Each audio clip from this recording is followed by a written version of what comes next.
Abra sua Bíblia aí no livro de 2 Crônicas, por favor. 2 Crônicas, capítulo 7.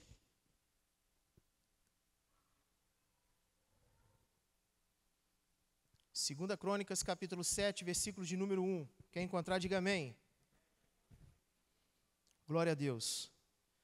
Diz assim: tendo Salomão acabado de orar, diga, orar, desceu fogo do céu e consumiu o holocausto e os sacrifícios, e a glória do Senhor encheu o templo.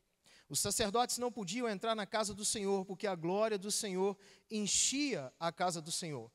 Todos os filhos de Israel, vendo descer o fogo e a glória do Senhor sobre o templo, se ajoelharam com o rosto em terra sobre o pavimento, adoraram e louvaram o Senhor, dizendo, porque Ele é bom e o seu amor dura para sempre. Vamos repetir isso, porque Ele é bom e o seu amor dura para sempre. Glória a Deus, queridos. Vamos lá. Obrigado, filho. Irmãos, o verdadeiro poder de uma pessoa, o verdadeiro poder de uma igreja, não está na influência que ela pode exercer ou que ela exerce, mas está na presença de Deus que ela carrega. Quantas pessoas que você já viu que exercem muita autoridade, que exercem algum lugar de destaque na sociedade, mas não carrega 1% da presença do Senhor? Que diferença que essa pessoa faz, queridos? Não há nada que substitua a presença do Espírito Santo na nossa vida. Você concorda com isso, irmãos?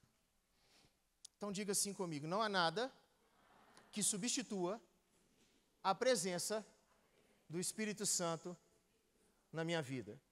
Sabe o que você acabou de dizer? Eu vou resumir para você. Você acabou de dizer que dinheiro não é mais importante na sua vida do que o Espírito Santo. Você acabou de dizer que homem nenhum é mais importante na sua vida do que o Espírito Santo. Você acabou de dizer que mulher nenhuma é mais importante na sua vida do que o Espírito Santo. Quer que eu volte lá atrás para você não ter que repetir a frase, irmão? Fala assim, poxa, você foi meio desleal, né? Você falou para a gente repetir e agora você me fala que estava isso tudo embutido aqui dentro. Irmão, é o pacote. Queridos, a presença de Deus é o que nos distingue de qualquer outra nação ou de qualquer religião. O que outra nação tem que nós buscamos ter? O que outra religião tem que nós não tem, que nós buscamos ter? A presença de Deus, a presença de um Deus manifesto, a presença de um Deus poderoso. Nós precisamos caminhar no sentido de encontrarmos esse lugar aonde a presença de Deus é a coisa mais importante da nossa vida. Quantos aqui estão dispostos a isso, querido? Quantos aqui querem caminhar para um lugar de entendimento onde a presença do Espírito Santo é a coisa mais importante da sua vida? Ou nós queremos continuar frequentando culto pós culto, mas nada ser mudado em nós, porque aquilo que pode mudar o homem é somente o Espírito Santo de Deus, e a gente permanece na casa do Senhor, nós constantemente estamos aqui, mas nós não permitimos que aquele único que pode fazer a obra a faça verdadeiramente na nossa vida.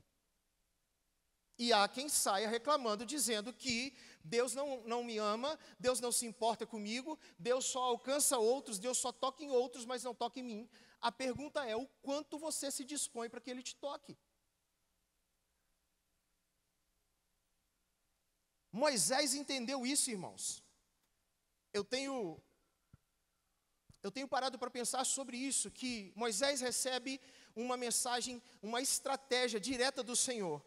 Deus vira para Moisés e fala assim, ei Moisés, pega esse povo e vai. Pega esse povo e vai, que eu vou dar livramento para vocês, eu vou estar cuidando de vocês, mas eu não vou. Sabe o que Moisés, de um entendimento que nós estamos falando aqui, que todos nós deveríamos ter, Moisés vira para o próprio Deus, de quem eu te disse que foi a estratégia dada a Moisés? Do próprio Deus. Mas Moisés vira para o Senhor e fala assim, ei Senhor, se a sua presença não for conosco, não nos faça subir daqui. O que Moisés está nos ensinando é, a estratégia pode vir do Senhor, mas mais à frente, se nós percebermos que nós estamos caminhando com a estratégia, mas sem o Deus da estratégia, é melhor que nós abandonemos a estratégia e voltemos para o nosso Deus. Tem alguém comigo, gente? Então, em 2 Crônicas, capítulo 7, nós encontramos um momento que, literalmente, o céu responde à terra, porque é uma oração do rei Salomão. Salomão havia, então, terminado uma oração após a construção do templo, o maior projeto da história de Israel, irmão. Para construir aquele templo foram necessários 7 anos, 180 mil homens, aproximadamente, para construir aquele lugar, toneladas e toneladas de ouro e prata. E após a consumação dessa obra, Salomão, então, no capítulo 6, faz uma longa e poderosa oração ao Senhor. E no capítulo 7, ele finda do jeito que nós estamos aqui, dizendo que a glória do Senhor encheu a casa. Mas, com todo aquele esplendor, com toda a notoriedade daquele templo, com toda a beleza e majestade daquela casa, ela seria apenas um prédio vazio, se Deus não estivesse ali. E eu quero dizer para você, meu amado, que nós somos apenas um prédio vazio se o Espírito Santo de Deus não habitar em nós. Por isso Salomão faz aquela oração, porque ele reconhece que Deus é maior do que qualquer templo, e ele pede que a presença de Deus habite naquele lugar. Irmãos, eu e você precisamos reconhecer que Deus é mais importante na nossa vida do que todas as coisas. Enquanto eu e você não tivermos nesse nível, não chegarmos nesse lugar, nessa convicção, nós vamos viver à margem daquilo que Deus tem para nós.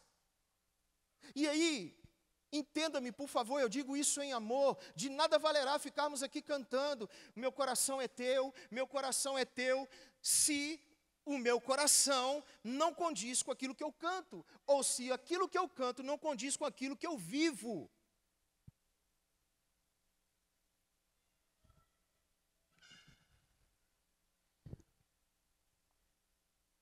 E o texto diz que, tendo Salomão acabado de orar, ele desceu fogo do céu. O que provocou aquele fogo, irmãos?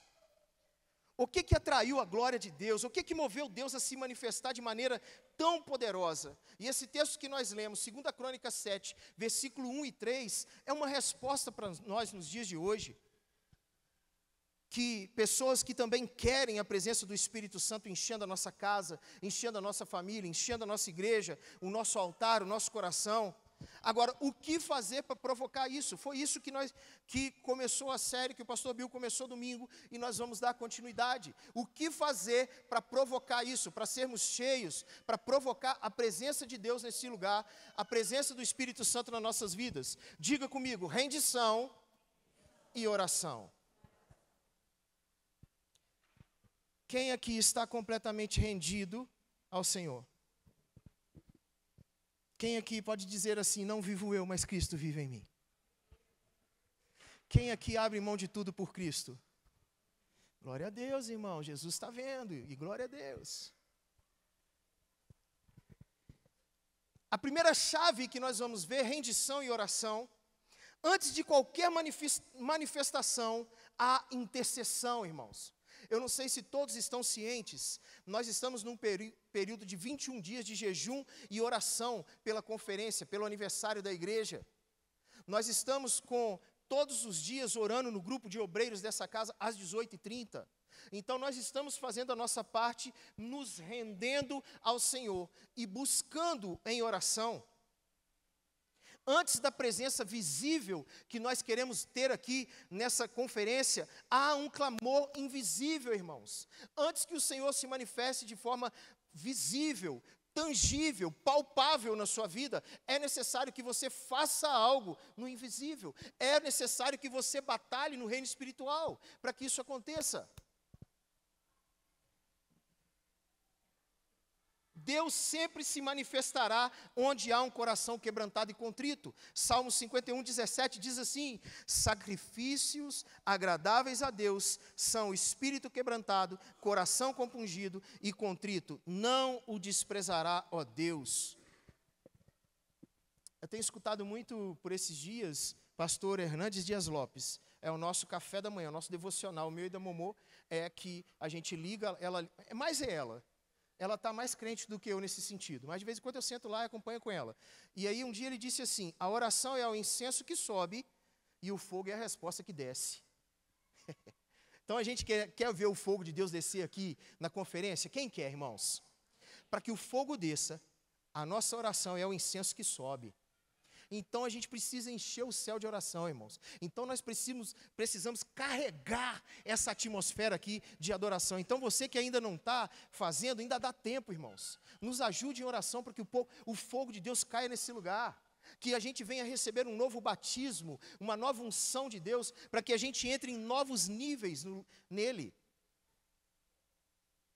Quando nós somos levados a esse lugar de nos rendermos completamente ao Senhor, nós abrimos um caminho, queridos, para que o Espírito Santo entre com liberdade, para que o Espírito Santo possa fazer tudo o que Ele tem que fazer na nossa vida. Eu e você precisamos render todas as áreas da nossa vida a Ele. Queridos, deixa eu te falar uma coisa. O Espírito Santo não vai agir numa determinada área da sua vida se você não sujeitar todas as áreas da sua vida a Ele. Deixa eu explicar. Você quer que Deus haja nas suas finanças, aí você é fiel no dízimo, generoso na sua oferta, mas aí você tem a sua vida sentimental toda bagunçada. Mas aí você fala assim, mas eu sou tão fiel nos dízimos, sou tão fiel nas ofertas. Mas a sua vida sentimental, emocional está bagunçada. Enquanto você não render ela aos pés do Senhor, nada vai ficar bem, irmãos. Nada vai ficar bem. Pastor Márcio Valadão dizia o seguinte, 99% da sua obediência para Deus corresponde a 100% de desobediência. Esse velhinho subiu a régua, né? Hein, gente? Quer dizer, pastor, que se eu for 99%, pastor Márcio Valadão, irmão, ele tem muita autoridade para falar isso. 99% de obediência sua é a mesma coisa que 100% de desobediência para Deus. Mas aí eu vou te falar, num banco esperto de falar assim, então é assim mesmo, pastor? Então eu vou deixar descambar. Vai, filho, o problema é seu. É mais fácil, meu irmão, você perder os 90% que você já conquistou, ou você criar vergonha na cara e render o 1% que falta ao Senhor? Qual que é mais fácil? Gente, foi uma pergunta.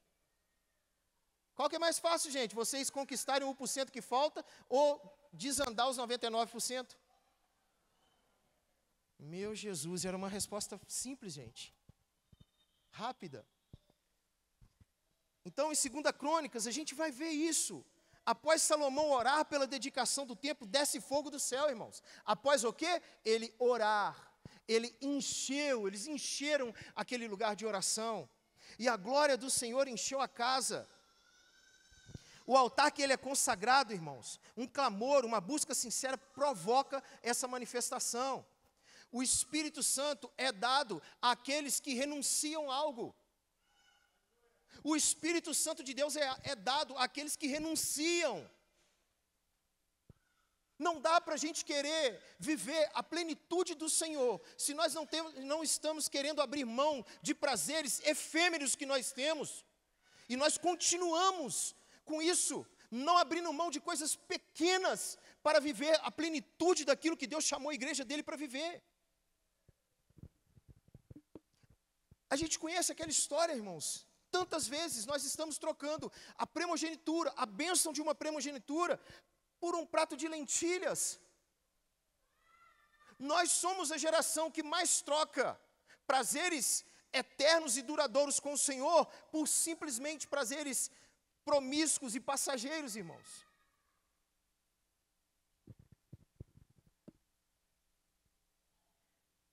A rendição que nós estamos falando aqui nessa noite, ela abre a porta para ele entrar, mas não somente para o Espírito Santo entrar quando eu me rendo completamente ele não só vem e entra, mas ele entra e permanece, ele habita, e eu me torno então a habitação do Espírito Santo de Deus.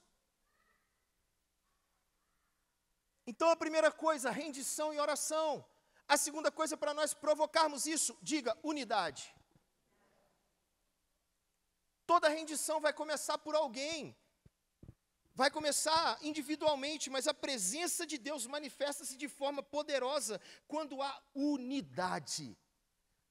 Salmo 133, 133, versículo 1 diz assim: ó, quão bom e quão suave é que os irmãos vivam em união, e é dessa unidade que o Senhor derrama a bênção. Então não existe um derramar de Deus puro, genuíno, se não houver unidade no corpo de Jesus, desejando a mesma coisa.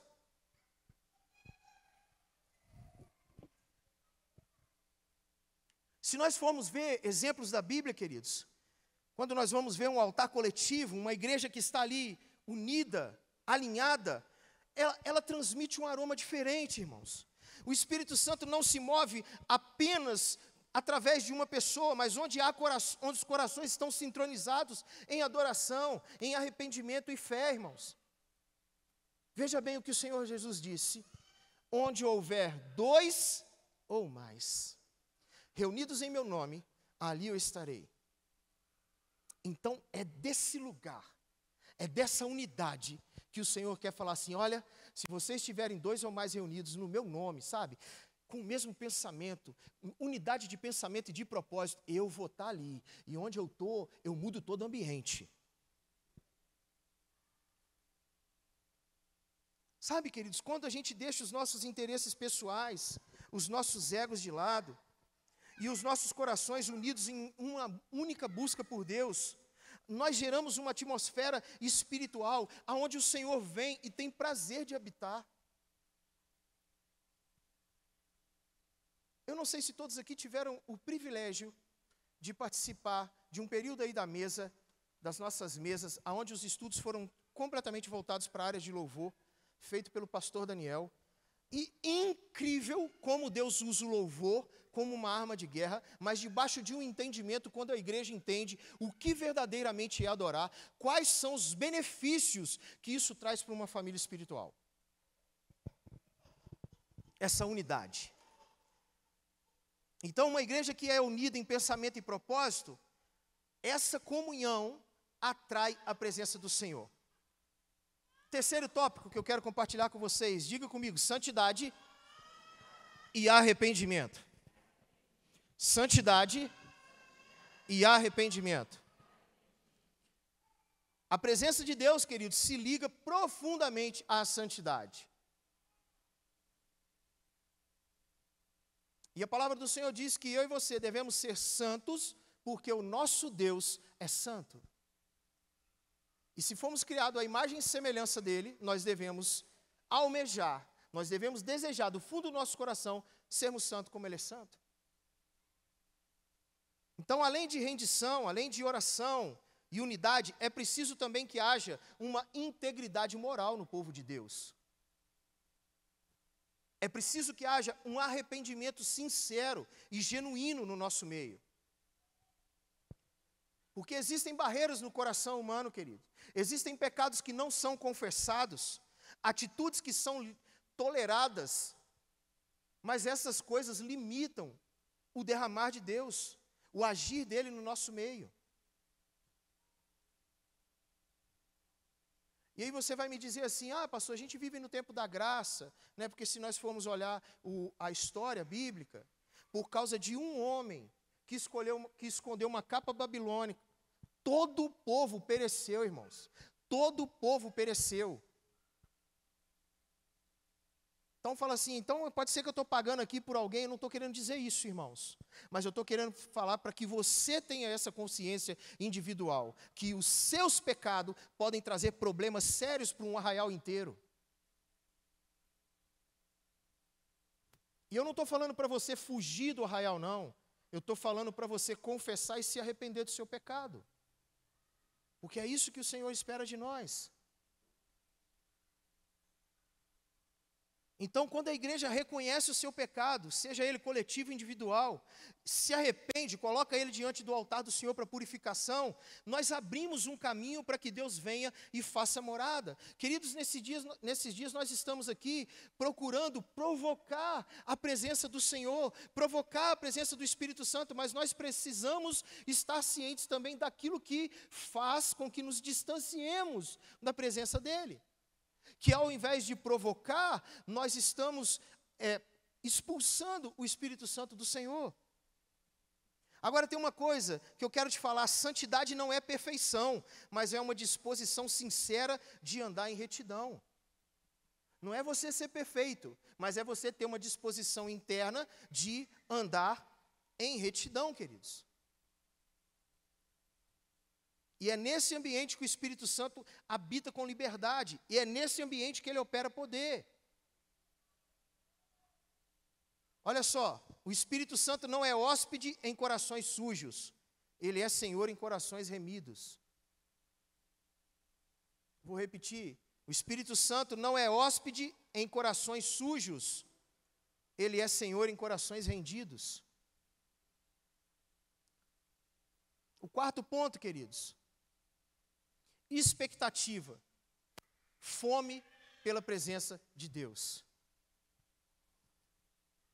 Então, além de rendição, os pontos que nós falamos, oração, unidade e santidade, há algo vital para nós provocarmos a presença dele. O que é fome de Deus, irmãos? Nós precisamos ter fome de Deus. Diga assim: eu preciso ter fome de Deus. Essa semana não, para ser mais sincero, hoje, né? Eu conversei com meu novo amigo aqui, Gabriel. Fica de pé, Gabriel. Falei que eu vou te apresentar para a igreja. Esse aqui é o Gabriel, irmãos. Tá? Seja muito bem-vindo. Ele veio de Pernambuco, mora aqui sozinho, cara. Então eu queria te pedir, me ajudar a conectar ele à vida da igreja. Pode sentar, querido. Hoje ele falou comigo assim: poxa, pastor, tem dia que ele mora no quartel, e tem dia que ele fica lá, o quartel não tem expediente. Aí esse homem fica lá, tadinho, quinta, sexta, sábado e domingo, preso, irmãos. Ele está livre, mas está preso. Não tem lugar para ele ir. Então me ajude, gente. Vamos cuidar desse meu irmão aqui com carinho, tá bom? É de Pernambuco. Ô, irmão, hoje você está mais do que conectado. Nem sei o que eu estava falando. Volta aí. Agora eu perdi, gente. Fui fazer o mexã. Hein? Fome. Por que eu falei do Gabriel? Lembrei da fome. Não é quem passa fome não, gente. A gente estava conversando hoje na padaria, e ele disse assim, eu disse assim para ele: boa, Vitinho. E eu disse assim: irmão, eu sempre quis ser militar, mas a minha esposa falou assim: Eric, você não daria conta, você é muito Nutella. Por que vocês estão rindo, gente? Eu vou te mostrar depois do culto, me procura, os seus lindões e lindonas que riram aqui de mim. Tem uma foto aqui de uma sopa de macaco. Não, você riu. Aí eu falei com ele assim: irmão, eu sempre quis ser militar, mas... E aí eu concordei com ele, eu acho que no fundo, a minha esposa tem razão, eu sou Nutella. Hoje minha esposa... não vou falar senão que eu vou me expor demais. Mas eu sou Nutella. Tem uma sopa que os irmãos mandam pra gente. Tem uma cara de um macaquinho lá dentro, com um zoinho e tudo, gente. Aí o irmão virou para mim e falou assim: pastor, fica 3 dias sem comer. Você vai comer tudo que você vê na reta. Você vai chupar até o zoinho dele. Quando a gente está com fome, meu irmão, qualquer coisa que te dão nesse momento de fome, você come. Agora, por que a gente não tem essa mesma fome pelo Senhor? Por que a gente não tem essa mesma fome pelo Senhor? Aí aqui é o contrário. A gente tem ele disponível todos os dias, mas a gente prefere comer porcaria. Aí esses homens, quando estão lá, irmão, no exercício, no campo, eles deixam eles 5 dias sem comer. Aí o irmãozinho virou para mim e falou assim: pastor, a gente come aquilo ali achando que é picanha. E hoje a gente tem picanha, né, que é o Espírito Santo de Deus abrindo dentro de nós, mas ainda não falta fome. Meu Deus, irmãos. Olha só isso aqui, é comum a gente ter sede por coisas passageiras, mas é extraordinário nós termos fome da presença de Deus, irmãos. Nada mais me satisfaz, não é? A gente não canta isso? Nada mais me satisfaz. Amém? A gente não canta, gente? A gente canta isso direto: nada mais me satisfaz, só Jesus. Então por que você não para de correr atrás de coisas supérfluas, se só Jesus te satisfaz? Vamos lá, irmãos. Vamos viver isso que a gente tem aprendido, ouvido. Vamos deixar de ser apenas ouvintes desse evangelho. Vamos ser praticantes disso, gente. Sabe por quê? Essa fome por mais de Deus, ela vai nos tirar de um lugar de conforto e ela vai nos impulsionar a buscar respostas, meu filho, por fontes que não jorram fora, mas fontes que o Senhor Jesus disse que vão jorrar de dentro de nós. Essa fome vai nos levar a esse lugar de querer experimentar isso, esses rios de água-vida que jorram de dentro de nós para fora, para alcançar outras vidas, irmãos. É isso que Deus está querendo. Nós precisamos provocar o Senhor, mas para que provoquemos Ele, nós precisamos estar cheio disso, cheio da presença, cheio de fome pela presença, cheio de fome de Deus, irmãos. Fome de Deus. Fome de Deus, acordar pela manhã, abrir os nossos olhos e dizer assim: Jesus, Jesus, obrigado pelo fôlego de vida que o Senhor soprou mais um dia em mim. Senhor, o que o Senhor quer que eu faça? O que o Senhor quer que eu faça hoje? Quem que o Senhor quer que eu ame? O que eu posso fazer para estar mais perto do Senhor? Não é a gente entregar para Deus só o restinho de tempo que nos sobra, gente. Nada contra, isso aqui não é uma acusação, mas uma constatação necessária para a igreja do Senhor. Para com esse negócio, você passa o dia inteiro sem se comunicar, sem ter fome dEle. Aí à noite você está saciado com os manjares desse mundo, aí você chega perto do Senhor e fala assim: boa noite Deus, boa noite Jesus, boa noite Espírito Santo, dorme com Deus.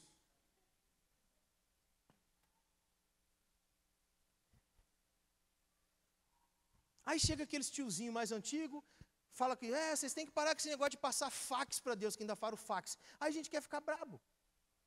Não tem como, irmãos. Agora, quando uma igreja ou quando uma pessoa, ela começa a clamar: Senhor, eu não quero apenas te sentir, eu não quero apenas um mover, apenas uma vez, eu quero que o teu Espírito Santo faça morada em mim. Esse clamor começa a despertar poder, irmãos. E é isso que nós estamos fazendo como igreja. Nós estamos pedindo: Senhor, essa conferência é para comemorar o aniversário da igreja, mas nós só queremos uma coisa, até mesmo as pessoas que temos convidado: Senhor, há um propósito deles terem aceitado, para eles estarem aqui, então faça o que o Senhor quer fazer, mas venha, Senhor. O nome da conferência é Enchei-vos, porque nós queremos ser cheios de novo, irmão. Eu tenho certeza que todo mundo aqui já esteve num lugar com o Senhor, que hoje pode não mais estar, mas Deus quer fazer de novo na sua vida. Deus quer fazer de novo na sua vida. Deus quer fazer de novo na sua vida. Deus quer fazer de novo na sua vida. Agora a pergunta é: quantos aqui nessa noite querem que Ele faça de novo? Quantos aqui querem assumir a responsabilidade dEle fazer de novo na sua vida e você carregar a glória dEle onde quer que você esteja?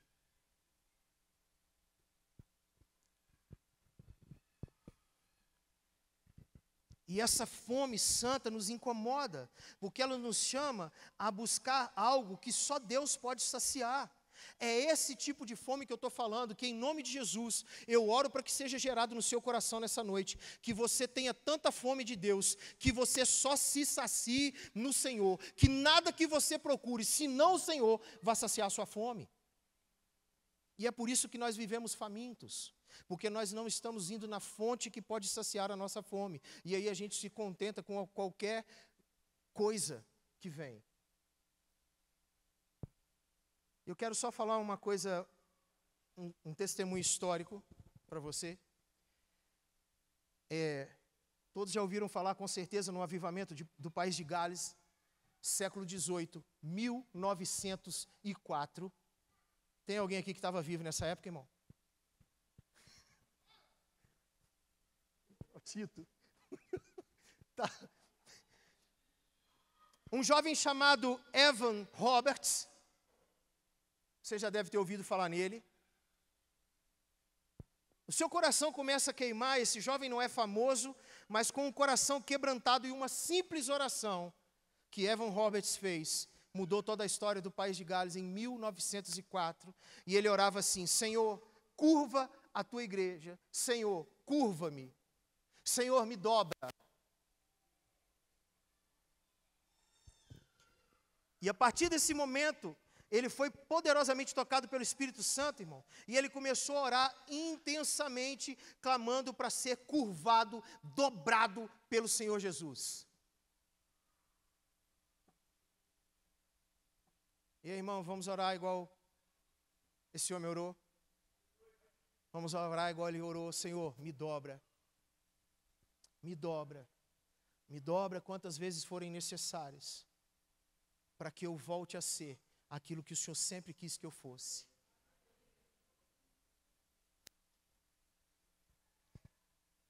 E esse clamor, irmãos, ele derrubou muralhas. Em poucos meses, milhares de pessoas foram alcançadas, bares fechados, prisões ficaram vazias. E eu tenho certeza que o Bill já falou isso aqui no altar. Até os cavalos das minas precisaram ser treinados novamente, porque os seus donos xingavam tanto, irmão, que os cavalos só sabiam obedecer aos comandos de xingamentos. Agora os caras se converteram. Aí o cara falava assim: cavalinho, por favor, vai. O cavalo não aceitava. Tiveram de ser treinados novamente, porque o Espírito Santo havia mudado a linguagem de uma nação. Uau! E aí, quando eu fazia isso aqui, quando eu lia isso, eu fiquei, o Espírito Santo mudava a linguagem de uma nação. Você sabia que o Brasil hoje é um dos países com as linguagens mais obscenas do mundo, mais vulgares do mundo? Quantos aqui como eu, irmão, eu só pensava numa coisa, pastor Daniel: eu queria ver Deus mudando a linguagem dessa nação, para ver como ficaria o filme Tropa de Elite, sem aqueles palavrões. É doideira, né, eu pensar nisso, no meio de escrevendo um negócio, mas eu ficava assim: eu queria ver o Tropa de Elite sem palavrão.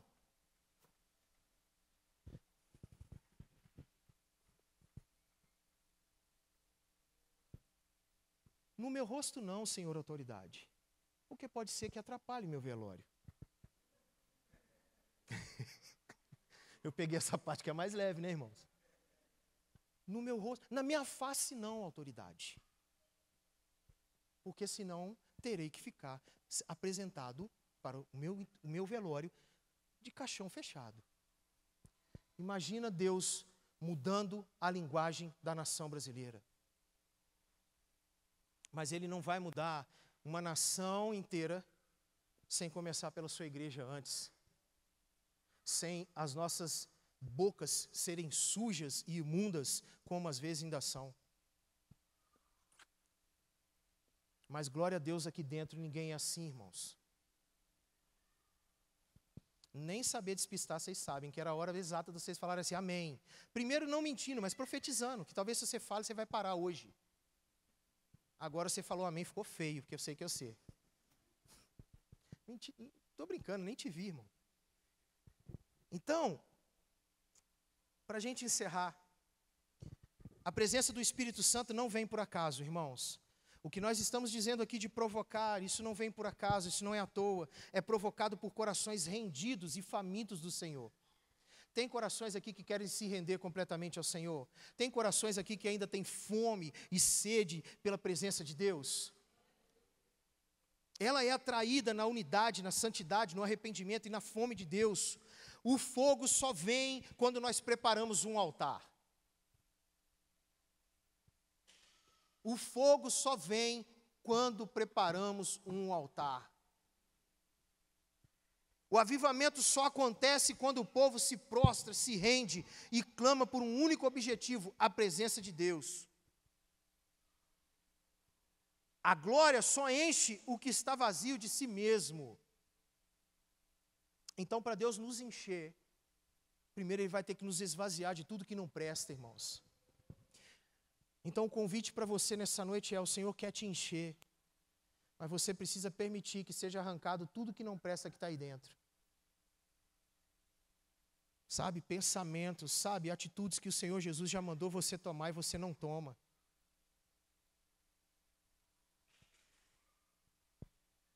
Se você sente, queridos, que você perdeu a fome de Deus, se há dúvida, se há divisão ou áreas da sua vida que ainda são guardadas para você mesmo, hoje é o dia de recomeçar.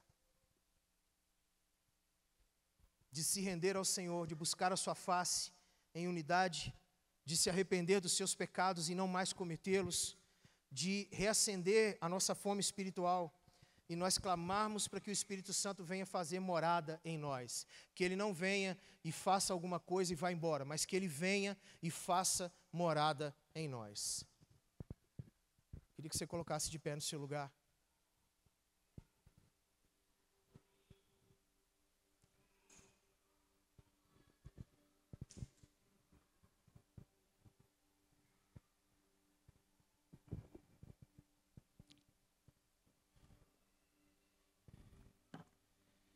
Irmãos, eu tenho 48 anos de idade.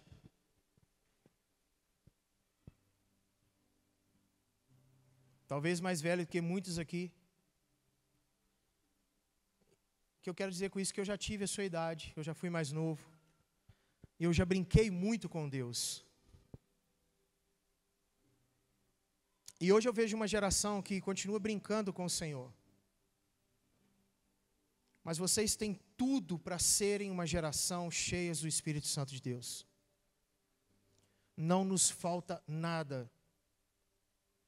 Romanos 5,5 diz que tudo que nós precisamos já nos foi dado pelo Espírito Santo de Deus. Nós só precisamos caminhar à altura disso que nós recebemos do Senhor. Então, se como eu disse aqui hoje, se você não tem rendido a sua vida completamente ao Senhor, se você não tem andado em unidade com o Senhor, com o Espírito Santo e com o corpo, com a igreja do Senhor, se você ainda carrega pecados domésticos, que você ainda não quis confessá-los e abandoná-los, se você não tem tido fome de Deus, é com você que o Senhor está falando nessa noite. Nós queremos orar por vocês. Nós precisamos de vocês para nos ajudar a provocar a presença do Senhor nesses dias. Essa função não é só nossa, pastores, líderes dessa casa. Essa função é da igreja do Senhor Jesus, é do povo de Deus. Então, se vocês querem chegar aqui no dia 14, 15 e 16 e serem inundados pela glória de Deus, nos ajude a provocar esse ambiente. Porque o nosso desejo é que Ele venha e não alcance só nós que estamos orando. O nosso desejo é que Ele venha e preencha todo lugar, preencha toda a casa. E enquanto orava, enquanto Salomão orava, toda a casa foi cheia da glória de Deus. Nós estamos provocando o céu para que isso aconteça. E eu queria perguntar quantos provocadores nós temos aqui nessa noite. Quantos aqui querem ser provocadores dessa presença do Senhor? Quantos aqui querem se render completamente ao Senhor? Quantos aqui querem dizer assim, olha Pai, se ainda existem pecados em mim, hoje, nessa noite, eu escolho abandoná-los, eu escolho deixá-los, para que eu possa viver tudo que o Senhor tem para mim. Quantos estão aqui nessa noite e querem isso? Saia do seu lugar, vem aqui na frente.